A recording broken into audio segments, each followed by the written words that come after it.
Hey, I guess I'll start. So, if you could be a zombie in this show, would you want to be a zombie? Maybe season 10 or it's later on, but definitely not at this point. They gotta, Clive represents the people. He represents us, So I think it's fun to have this world existing underneath his nose that he has no idea about. So I think it'll be cool to milk that for as long as it works. And do you think he's gonna end up finding out?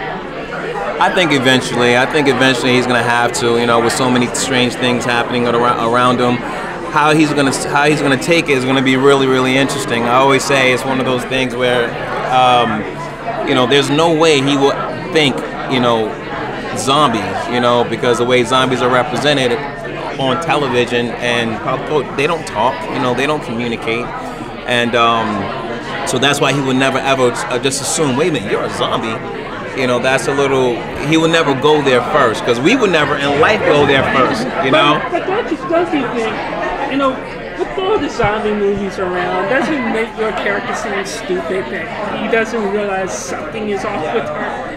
I think he may realize something is off, but I don't think he'll think voodoo first or something, before he goes to zombies. Because if you think of zombies and Walking Dead, Night of the Living Dead, these aren't functioning zombies. Zombies don't communicate. Zombies don't have jobs, and work at the morgue.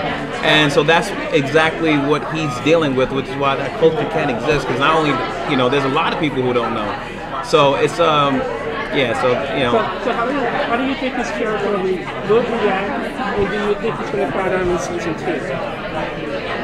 I don't know. I don't think he'll find out. I think that's a little too soon. Obviously, it's not my decision; it's Rob's and Diane's decision. But I think if he does find out, I think it's going to be a real world reaction. If you find out someone right next to you is a zombie for real, you'd be like, what? So I think he'll trip. So last year, watching the rapport between the two of you guys was really great. Her becoming kind of, your sidekick, also watching out for each other. There's distrust in the beginning, but then really having that kind of partnership. Yeah.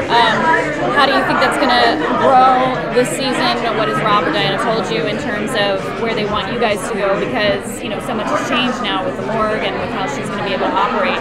Is that going to affect how she's going to be able to operate in tandem with you, too? Yeah, I think so. I think it's going to create, and I think also another factor is the fact that he's on the major. The major being involved in, the death of, his lieutenant. Yeah. So I don't think Clive is going to let that go. It's going to be interesting what happens with that. They haven't told me anything about where that goes, but I know it just doesn't go away. But I think so that may create some kind of conflict between Clive and Liv. But at the same time, they do have their friendship precedes that, and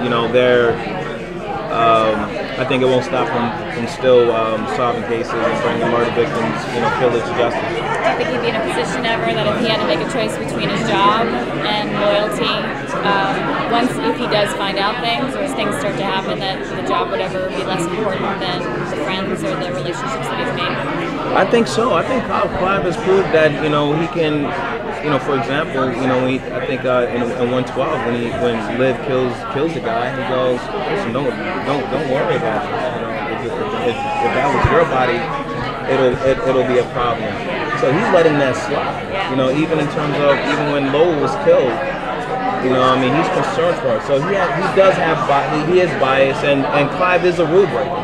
Which is how he got his bad reputation on the cover, which is why he's working by himself, because he was willing to cross the line in order to take down this gang. And it meant, beating up his real partner at that particular time.